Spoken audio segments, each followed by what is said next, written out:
Mark, first, what's the prognosis for Harry Taylor in Shire? He's going to miss 1 week. Yeah, I think he hurt his AC joint with friendly fire.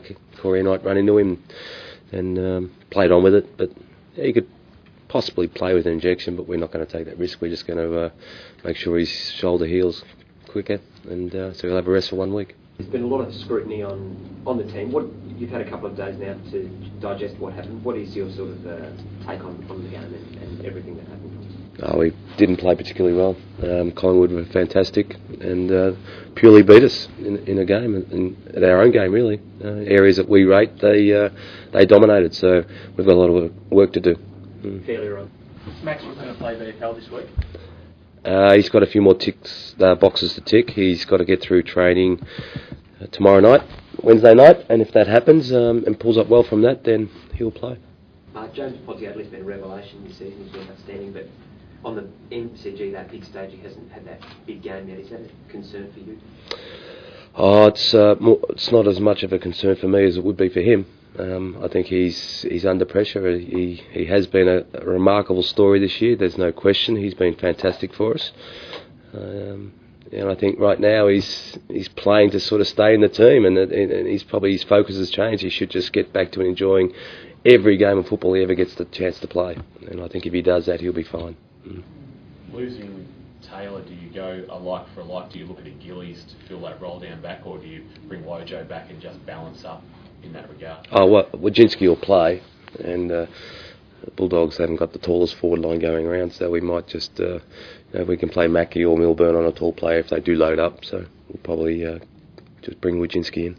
It's been talking about giving up some more game time to get ready for finals. Is that part of the reason you've only gone with him as the specialised ruckman rather than two of those recently? We don't want to go too tall going into the finals, and we just got to work out our best combination that's available at the time. And Mark Blake's been fantastic for us over a long period of time, and a very durable player. And he just had to get back to sort of playing, doing a few things differently than what he was. And if he does that, he'll be back in the side, no question. Or put pressure on people in the team.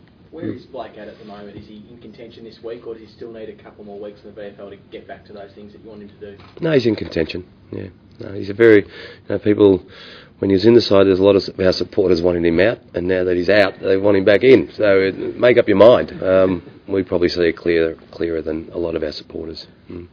So, ideally, we'll be able to have like 2 specialised ruckmen and 3 tall forwards in the side in the finals? It'd be hard. It would be hard. The game's a lot about run, isn't it? We've been very successful just with 2 forwards, 2 tallish forwards and 2 ruckmen.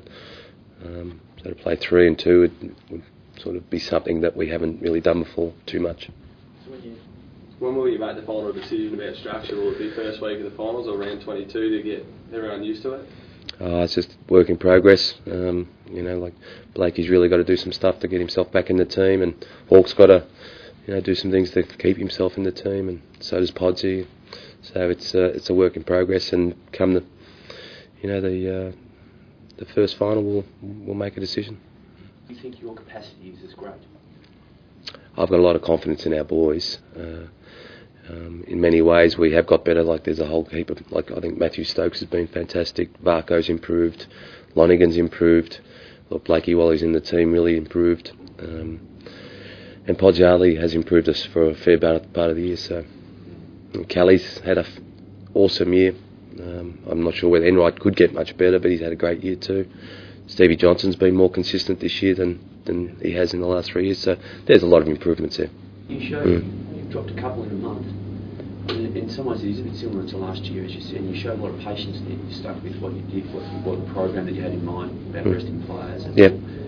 You're going to stay true to that again. Yeah, we are. You've got the faith. Yeah, I've got the faith. Absolutely. It's a funny game. It's a week-to-week thing. If you win, everybody's happy, and everyone talks you up. If you lose, you get belled around the ears, and it's no different for us. We've known as a club, and probably for maybe 4 or 5 weeks, that we're going to end up in the top 4.